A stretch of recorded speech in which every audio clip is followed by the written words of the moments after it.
Bueno, chiquillos, vamos a continuar haciendo ejercicios de circuitos magnéticos para máquinas.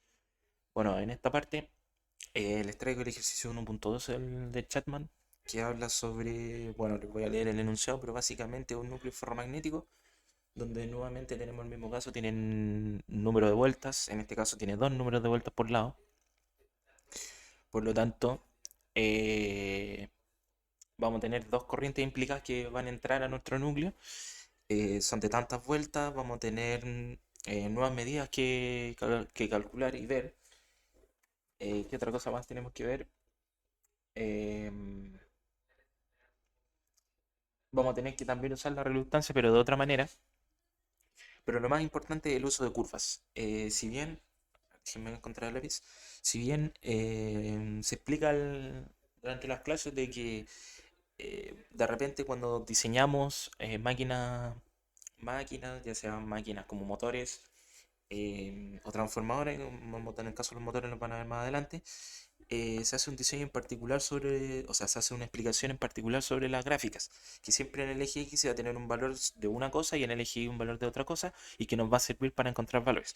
En algunos casos vamos a tener valores de densidad, que ustedes lo pueden ver a continuación, que va a tener cierto valor en Y y eso va a reflejar un valor en X, que va a ser un valor en este caso de intensidad. Bueno, ahí me quedó un poquito choco, pero ahí. Entonces es importante que nosotros mantengamos la conexión con esto, ya que lo más probable es que les pueda salir así un ejercicio en la prueba también. Y, y es importante aprenderlo por el simple hecho del uso de curvas, porque en algunos casos se nos dan las curvas y en base a ellas tenemos que hacer todo desde el inicio. Y también lo vamos a ocupar en las unidades que vienen. Bueno, el enunciado de este ejercicio, bueno, tiene dos implicaciones que las vamos a ver más adelante. Una de ellas es el uso de curvas, pero dice lo siguiente, que se dice que el núcleo que se muestra a continuación, que este núcleo de acá, es de acero y tiene una curva de magnetización que se puede ver a continuación, ¿cierto? Ya. Lo otro que dice es que esta vez no podemos suponer un valor de mu sub r que es constante, que es una de las consideraciones que tenemos por acá, ya que en un anterior caso siempre se nos da un valor de mu sub r igual a 1500, 1200, los valores típicos. Luego nos dice cuánto flujo se produce en el núcleo, cuánto flujo producen en el núcleo las corrientes específicas, o sea, se quiere saber cuánto flujo magnético, me refiero, recuerden que el flujo magnético sería con phi, produce la corriente 1, o sea, phi de 1 y phi de 2, y eso lo va a haber que sumarlo, ¿cierto? Pero, nosotros, ¿qué vamos a hacer? Vamos a sacar un phi total, que ese phi total, bueno, lo voy a explicar más adelante cómo lo vamos a hacer, pero eso, sí. Ya luego la segunda pregunta dice cuál es la permeabilidad relativa del núcleo en estas condiciones, que como dije, lo vamos a tener que derivar de una forma. Suponiendo un valor de 1200, es buena la suposición en estas consideraciones, una buena superposición. Ya. Es importante responder esas preguntas porque también responden dudas teóricas. Bueno, en el primero de los casos, como dijimos, no debemos suponer un valor de mu sub r constante y se debe encontrar la fuerza magnética. ¿Por qué debemos encontrar la fuerza magnética? Ustedes pensarán. Porque nosotros para encontrar el flujo magnético o la densidad, bueno, en realidad claro, el flujo magnético necesitamos la densidad de flujo magnético. A ver, denme un momento.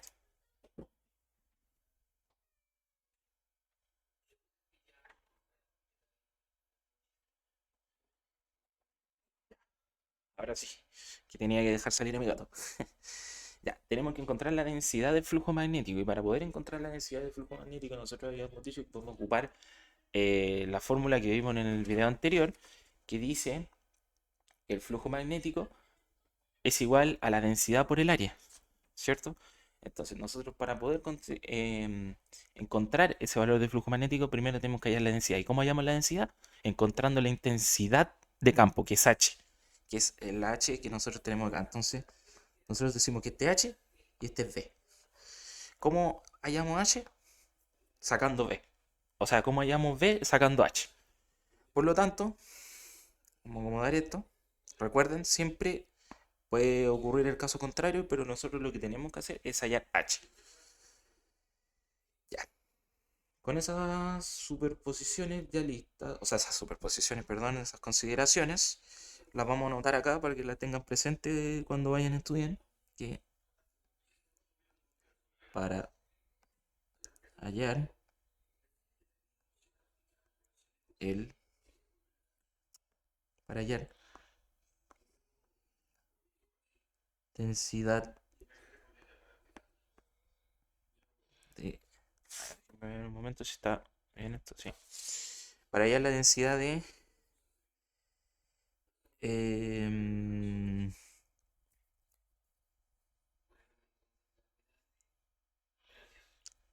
para hallar la densidad de campo,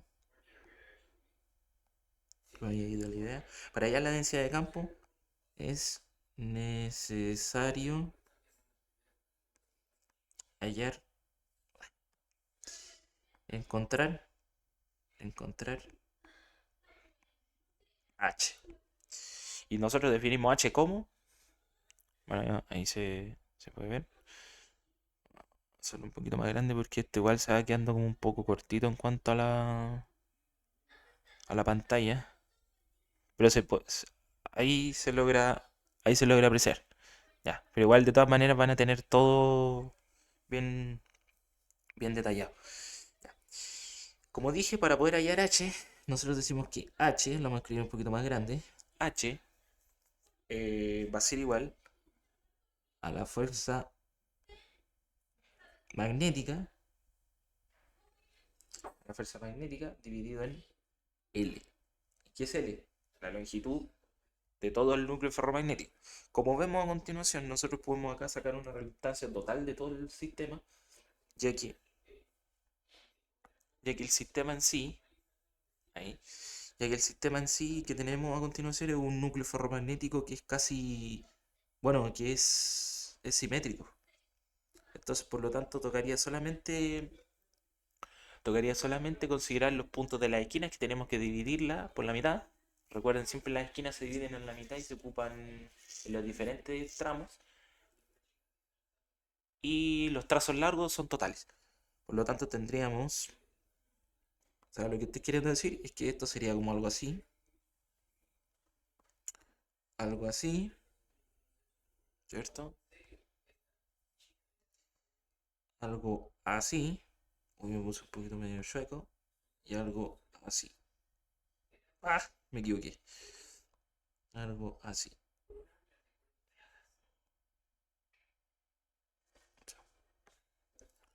Tienes que acercar un poquito más aquí.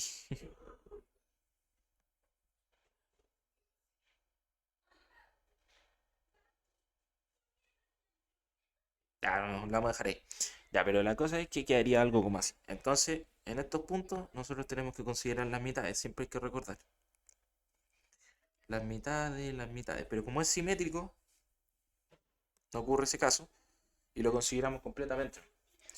Bueno, nosotros habíamos dicho que la intensidad de campo la tenemos que hallar así. Pero nosotros tenemos un dilema. La intensidad de campo no podemos llegar y sacarla. Porque necesitamos la fuerza magnética. Pero nosotros tenemos un núcleo magnético, o un núcleo, para un núcleo ferromagnético, que produce fuerzas magnéticas tanto en el lado derecho como en el lado izquierdo. Entonces, produciendo en tanto el lado derecho y el lado izquierdo, se deben sacar dos tipos de fuerzas magnéticas que produce tanto la espira de 200 vueltas como la espira de 600 vueltas. Sacando esas cuestiones, estamos al otro lado. Entonces, borramos esto porque no me gustó cómo quedó aquí. No me gustó para nada.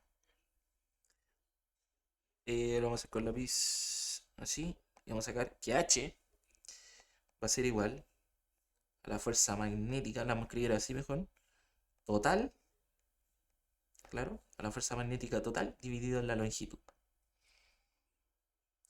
Como no tenemos la fuerza magnética total todavía, porque tenemos que sacarla, podemos empezar con las longitudes. Si nosotros sumamos las longitudes que son 50, 50 tendríamos 100 más 50, 150 más los 50 de cada borde. Con los 50 me refiero a los 50 hasta este tramo, de este tramo, de este, de este tramo y de este tramo, hacemos un 200, ¿cierto? Ahí ya estoy considerando todos los tramos. Me refiero a que estoy considerando este tramo, este tramo, este tramo y este tramo como 200 más la suma de las mitades nos dan 260. O sea, la longitud ya la tenemos ya, ¿cierto? La longitud ya la tendríamos que serían 260. Tenemos la profundidad de campo y todo. Pero sin embargo no tenemos la fuerza total. Entonces, ¿qué hacemos nosotros? Nosotros tenemos que tirarnos a calcular la fuerza total. La fuerza total, fuerza magnética total, la vamos a llamar. Va a ser así, porque si tiene un símbolo en el Shatman, me queda un poco más o menos chuequiño. Quizás si pueda cambiar la disposición de la... me equivoqué. Puedo cambiar un poco la disposición de la hoja.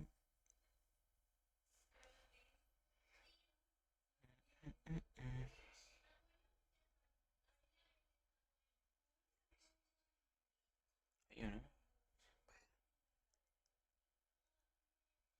Claro, ahí está mejor un poco.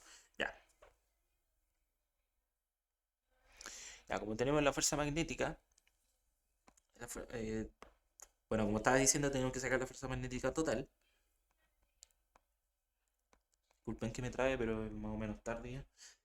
Va a ser igual a F1 más F2. ¿Cómo sacamos esa?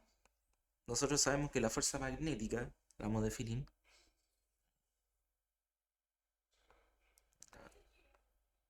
fuerza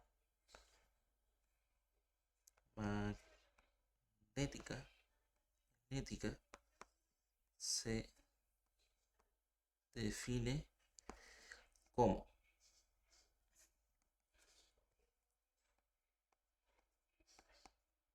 N por I. Que eso ya lo habíamos visto del ejercicio anterior. Por lo tanto, en nuestro caso sería N1 por I1, N1 por I1 más N2 por I2. ¿Cómo quedaría en nuestro caso? Quedaría 600 por los 0,5 que dice el enunciado, más 200, si me equivoco con el otro, sí, 200 por lo 1,0 que dice el enunciado, ¿cierto? Eso da un total de 500 amperes vuelta. Y esa sería nuestra fuerza magnética total ya. Entonces, con la fuerza magnética total lista, ahí, entonces la encierra. Ahí quedó. Con la fuerza magnética total lista ya podemos calcular H. ¿Por qué? Porque ya habíamos sacado anteriormente el valor de... Esto lo vamos a subir arriba para que quede más ordenadito. Ahí. Ya podemos sacar H. Por lo tanto quedaría 500 amperes por vuelta. Eso da un valor aproximadamente de 19,2. 19,2. ¿Y eso cómo se define? Como amper por vuelta dividido en metros. Entonces, H va a ser igual a 19,2 amper por vuelta dividido en metros. Con eso,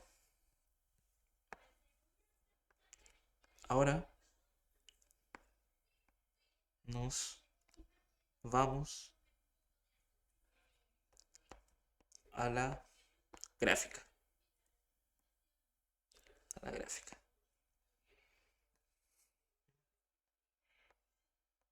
Para H es igual 19,2 por vuelta partido en M son, obviamente, a tener una equivalencia en telas. Ya, nosotros habíamos sacado 19,2. Ya, en 100 son. Va a ser como un valor de. Bueno, cuando yo hice el ejercicio, bueno, en este caso de la gráfica, se ve un poquito mal, pero cuando yo hice el ejercicio tomé que el 0,17 estaba como por acá. Claro. Y ahí tendríamos. O sea, el 0,19 estaba como por acá. O sea, el 19 como tanto. Entonces, ahí me da 0,17 telas. Por lo tanto,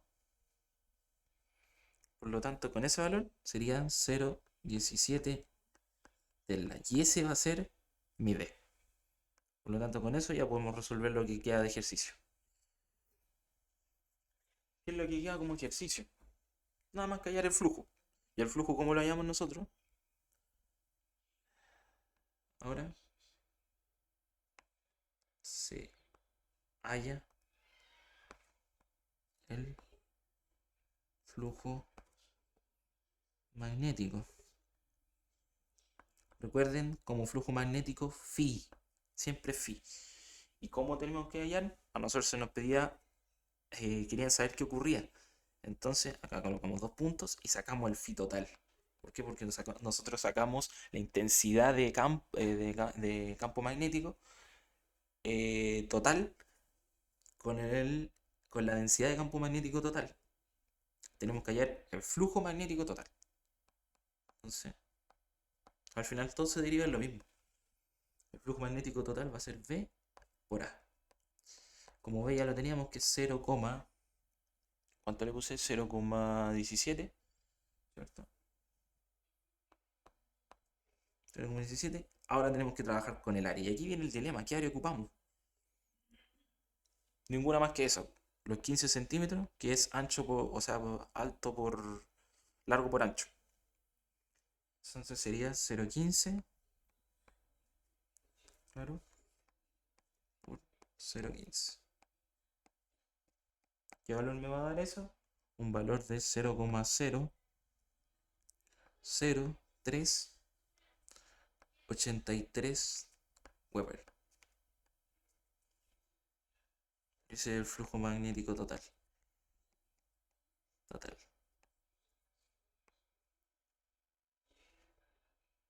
¿Listo? Y con ese flujo total,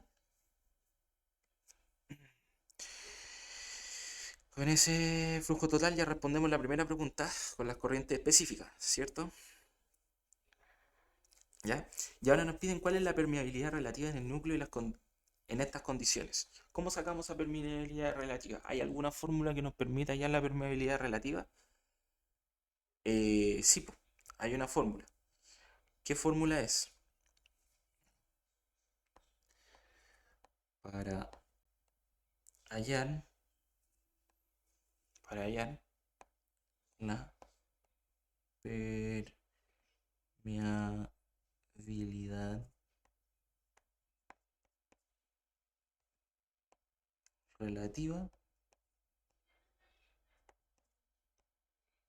usamos dos fórmulas. ¿Cuáles son esas dos fórmulas? La que habíamos ocupado anteriormente de mu sub r, que es igual a relativa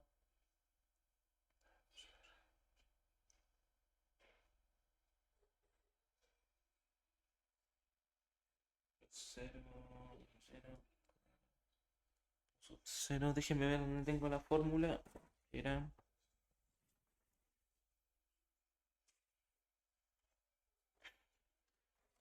la fórmula que vimos en el ejercicio anterior. Esa es.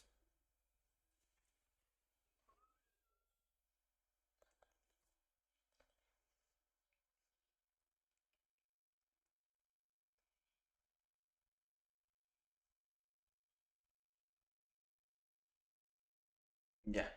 Que es mu, ¿cierto? Es mu.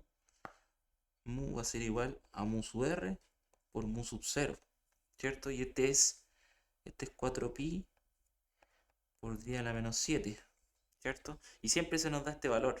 ¿Cuál es el dilema? Que ahora nosotros tenemos este valor, pero no tenemos este. Entonces, ¿qué hacemos? No, no se hace nada porque hay una fórmula que nos permite hallar esa permeabilidad relativa y que es la fórmula de la reluctancia. Y la reluctancia es L. Dijimos que la reluctancia era eso por mu por A, ¿cierto? Pero en nuestro caso vamos a tener L por mu sub 0 por mu sub R por el área, ¿cierto? Entonces ahí tenemos el despeje que andamos buscando. Ahí tenemos el despeje que andamos buscando. Y eso, aquí va a ser igual.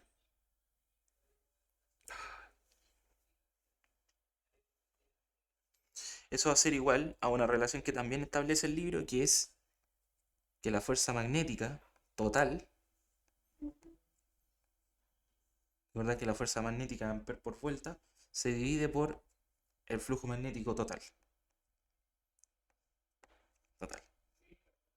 Entonces, con esas dos relaciones, bueno, en realidad con esas tres relaciones, esas tres fórmulas, que es la fórmula de mu es igual a mu sub 0 por mu sub r, más, esta es la primera fórmula, la segunda fórmula y la tercera fórmula. Con esas tres fórmulas ya podemos operar. Entonces, ¿cómo nos va a quedar esto? Nos va a quedar que la reluctancia, debería haber ocupado mejor esa para el video anterior, pero vamos a seguir ocupando la disposición horizontal, es más cómoda. Despejando mu sub r de la expresión, bueno, aquí me equivoqué, va a quedar que mu sub r va a ser igual, aquí va a ser igual a L por phi total, ¿cierto? Por mu sub 0, por la fuerza magnética total, y por último por el área. Entonces con eso ya podemos operar. Y aquí tenemos todos los valores anteriores ya listos. Tenemos la longitud, que eran 260 que habíamos sacado. Tenemos el phi que habíamos sacado también, que es 00383. Claro. ¿Qué otro valor tenemos? Tenemos la fuerza magnética, que ya la habíamos sacado también, que eran 500. Tenemos mu sub 0, que son 4pi por 10 a la menos 7. Y tenemos el área, que son 0,15 por 0,15. Entonces, con eso, estamos al otro lado, porque ya ahí podemos sacar el mu relativo. Y el mu relativo nos da un valor de 704, que es muy similar al valor que da el libro, si no me equivoco. Y con eso ya teníamos mu sub r. ¿Qué es lo que ocurre con esto? Porque el libro menciona sacar mu sub r, o sea, la pregunta menciona sacar mu sub r, pero después menciona un hecho que tenemos que como explicar.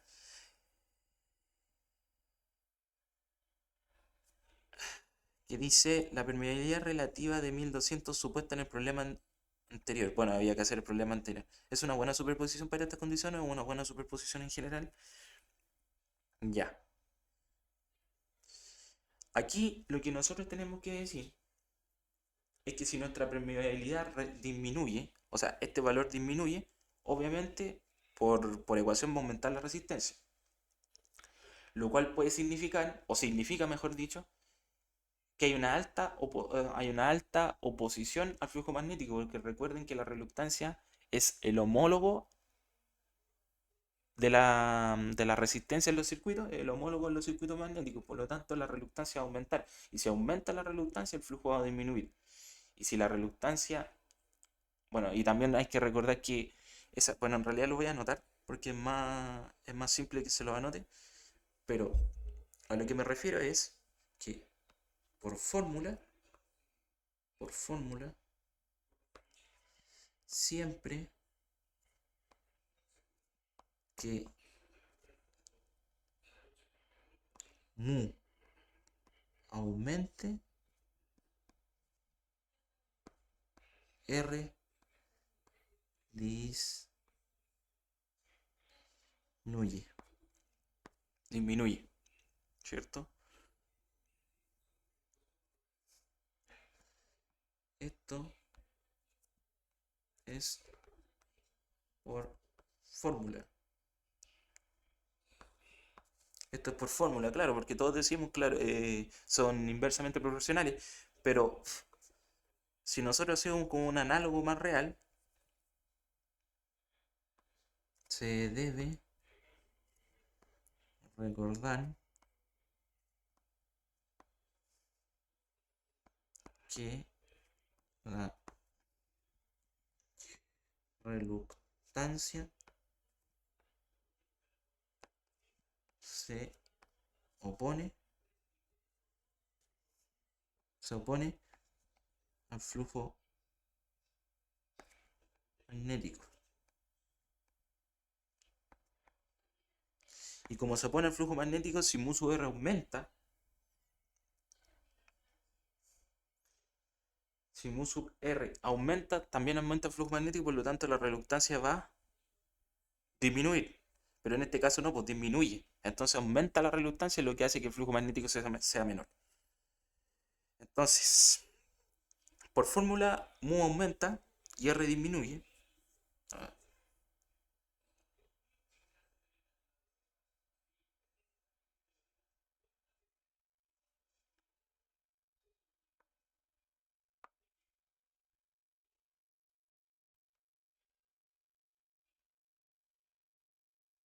Ahí queda mejor. Por ecuaciones, siempre que mu aumente, r disminuye.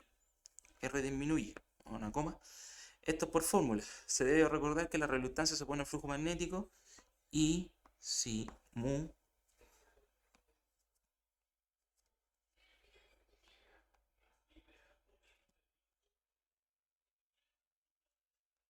recuerden siempre que mu sub r disminuya, la r sube.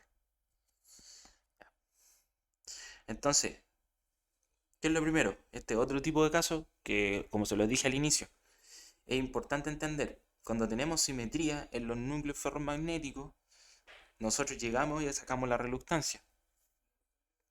No así cuando tengamos casos como el del video anterior, donde tengamos dibujos que no permitan hacer esa simetría.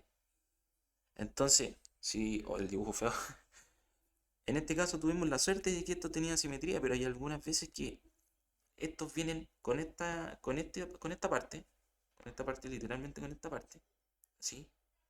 Pero vienen con una parte mal delgadita por acá. O mejor, miren, o como así, a esto me refiero.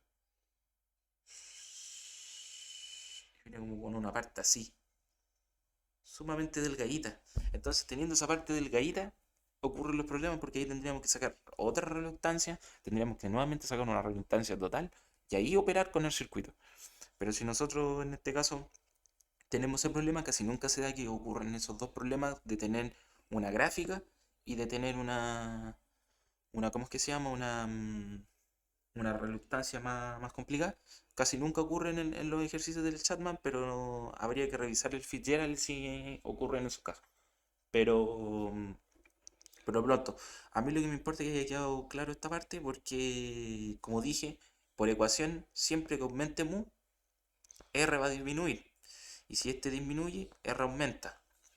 Recuerden, son directamente... eh, hoy siempre me confundo cuando dicen indirectamente proporcional, inversamente proporcional. Hace tiempo no ocupaba esas palabras. Pero queda bastante claro que si R aumenta, este tiene que sí o sí disminuir. Sí. Y si ese disminuye, este es proporcional al flujo magnético. Siempre. Siempre va a ser proporcional al flujo magnético porque y obviamente mu sub R también, porque eh, en este caso, en esta parte de la ecuación se ve a continuación que pasa eso. ¿Por qué? Porque mu sub R, o sea, mu sub R, claro, y el flujo magnético está en la parte de arriba de la ecuación. Entonces, son proporcionales. Entonces, siempre hay que grabarse, siempre que mu disminuya, lo va a hacer también el flujo magnético, pero la reluctancia se va a disparar. Bueno, eso igual va a quedar más descrito en el formulario que les voy a hacer para que ya se vayan familiarizando ya con los ejercicios y puedan hacer ejercicios ustedes aparte, porque obviamente van a querer hacer ejercicio aparte de todo lo que yo les voy a subir. Mañana yo creo que les voy a subir unos dos más de circuitos magnéticos y ya finalizamos unidad de circuitos magnéticos y pasamos ya a unidad de transformadores. Pero eso, chiquillos, nuevamente espero que les sirva la ayudantía. Si tienen más dudas, más complicados, si quieren que suba ejercicios más difíciles, me avisan para poder resubírselo. Pero eso, chiquillos, que estén bien, cuídense, chao.